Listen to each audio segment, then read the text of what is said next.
the enemy more unmerciful, or the escape more precarious. And the men who served there are joined forever in a brotherhood known as the Chosen Few.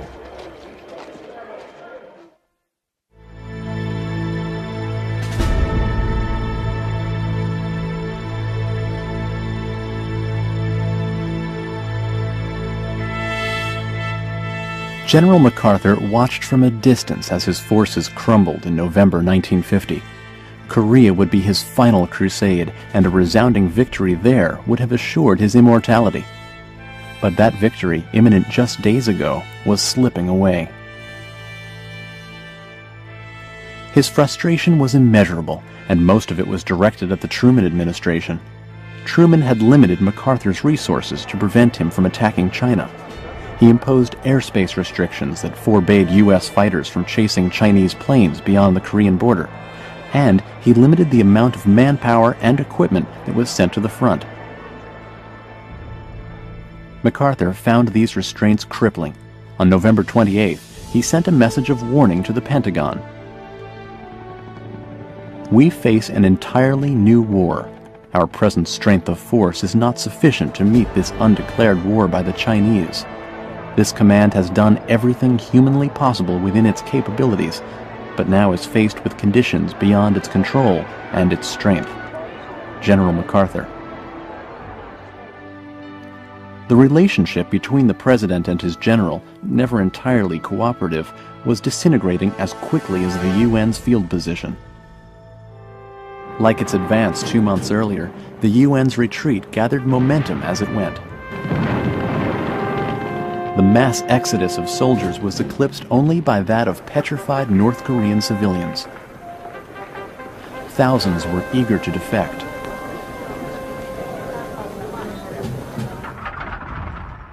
Their restlessness may have been inspired by UN-sponsored leaflets like these that were airdropped over North Korean villages. The leaflets warned of the dangers of communism and touted the freedom of Western ideals. Disgruntled with their treatment in North Korea, thousands fled south. Meanwhile, the Chinese charge continued. As Christmas approached, UN morale was desperately low. The men resented the limitations being imposed by Washington. Their complaint, which would be echoed 15 years later in another Asian conflict, was that they weren't being allowed to use their superior force to win the war. They, like their general, thought that if they only had better support, they could have spent Christmas in Kalamazoo instead of Korea.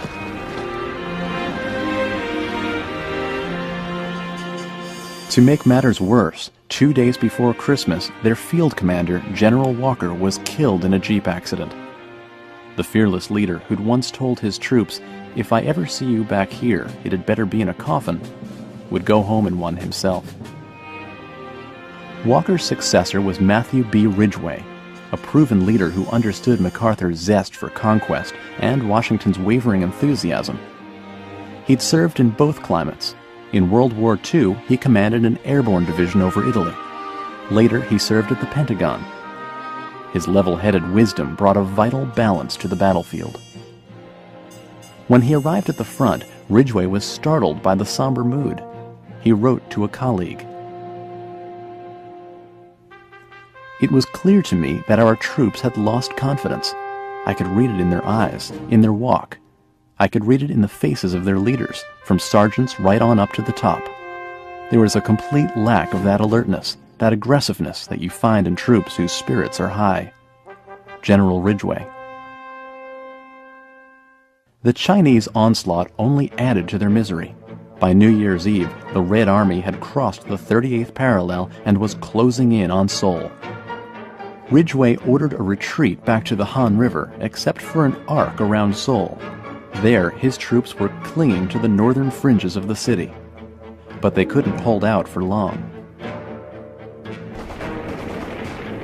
7 Chinese armies were stampeding straight for Seoul, and once again, the UN was overwhelmed.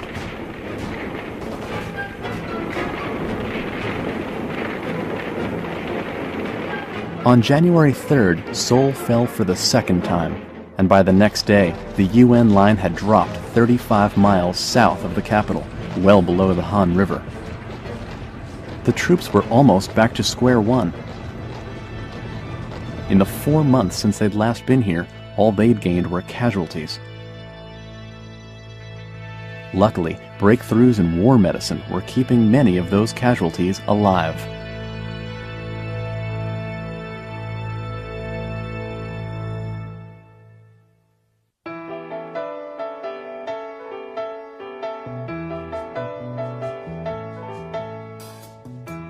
What many people think of when the Korean War is mentioned is a wild group of TV characters with names like Hawkeye, BJ, and Hot Lips.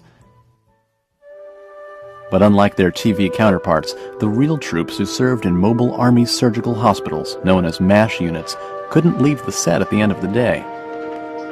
They witnessed every cruelty war could offer in graphic detail, day in and day out, around the clock.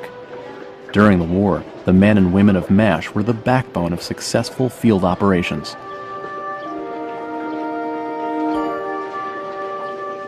MASH units made their debut in Korea. Each was a complete life-saving system that could operate close to the front lines and shift position at a moment's notice. Never before was war medicine so close to the war. Here it is 2.5 hours after this man was wounded, and he's lying fairly comfortably now, I would say, in the hospital. How many miles behind the lines is this? It's about 10 miles. This MASH is right on the 38th parallel. Right on the 38th parallel. The surgery's in North Korea, and this where he is now is in South Korea. Surgery is in North Korea, and the pre-op room is in South Korea. Each unit was equipped with a helicopter fleet for air rescue, paramedics, and cutting-edge medical technology.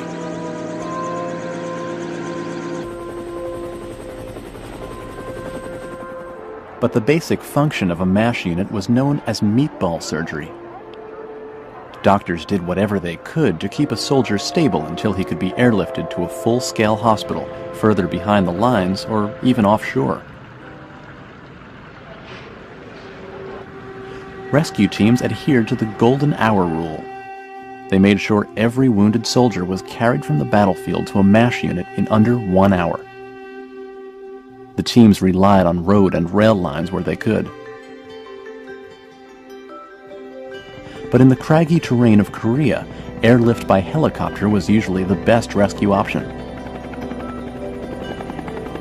The teamwork of helicopter paramedics and MASH doctors saved thousands of lives. Medical teams in Korea saved 25% more wounded than they had in World War II. They became the inspiration for the rescue teams in Vietnam and the Persian Gulf. Well, now over here we see them starting to carry the patient to the X-ray room. Oh, what's going to happen now? He's going to X-ray his leg, left leg. What's your name? Green, Bobby Green. Are you a medical corpsman? I'm a medical technician. Technician, I see. Will he be back in just a few minutes? He'll be back as soon as they X-ray him. Boy, things really happen when they bring a patient into a MASH, don't they? It takes around 30 minutes to get him in the operating room when we get him. Between battles, life for MASH doctors occasionally resembled the lives of their TV counterparts. Women served alongside men. Back then it was the closest they could get to the front lines.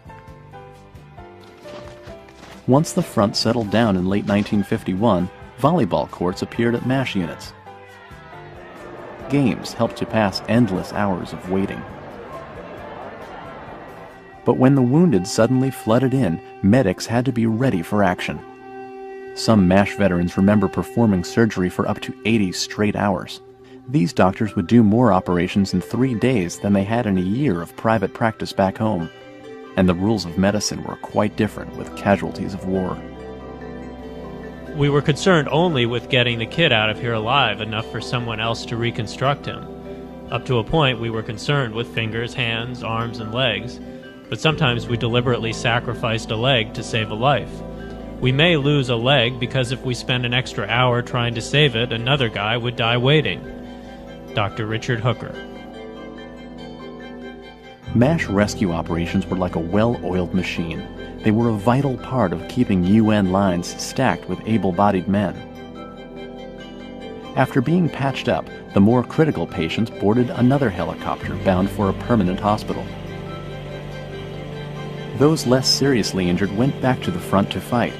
With the Chinese attacking that front from all angles, UN forces needed every soldier it could get.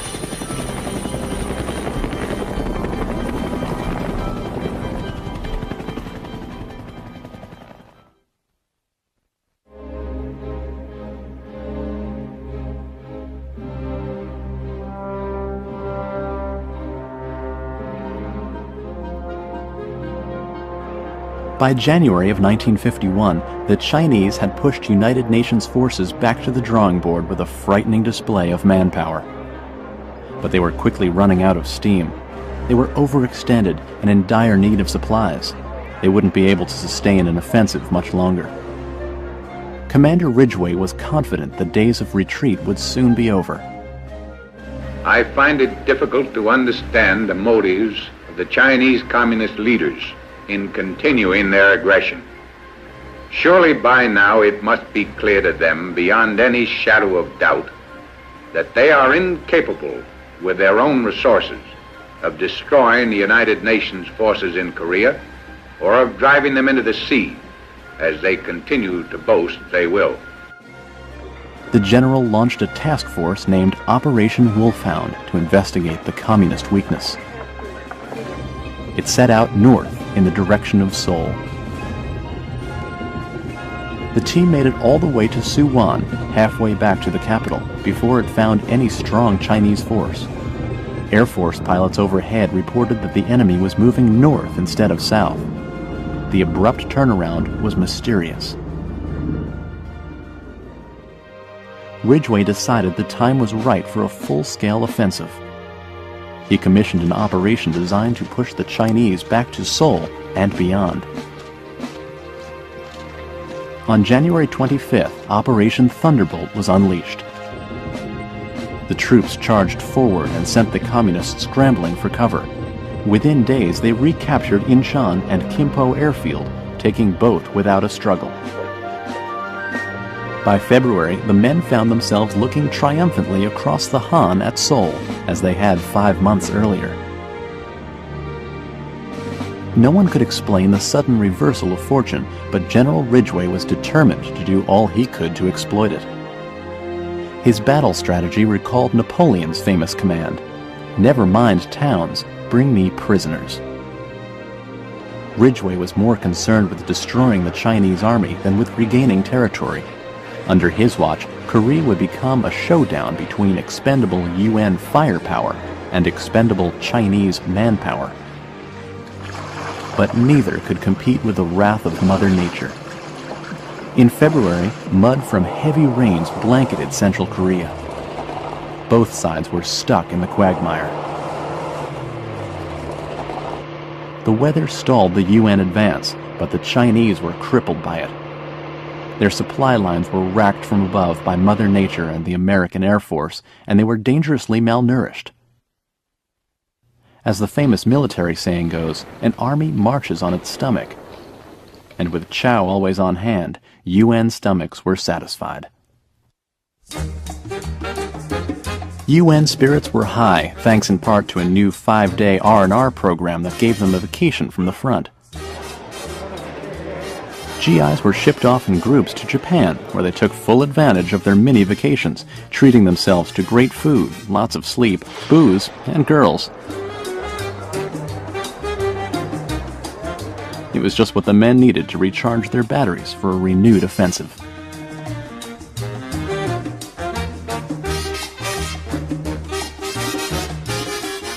Back on the peninsula, USO shows kept the troops smiling and singing between battles. By March 15, 1951, the rejuvenated forces gnawed their way back within striking distance of the 38th parallel, all the way to Seoul's doorstep. They bombarded the city limits with heavy artillery and pried the communists from the city once again. There was no celebration this time. After 4 invasions,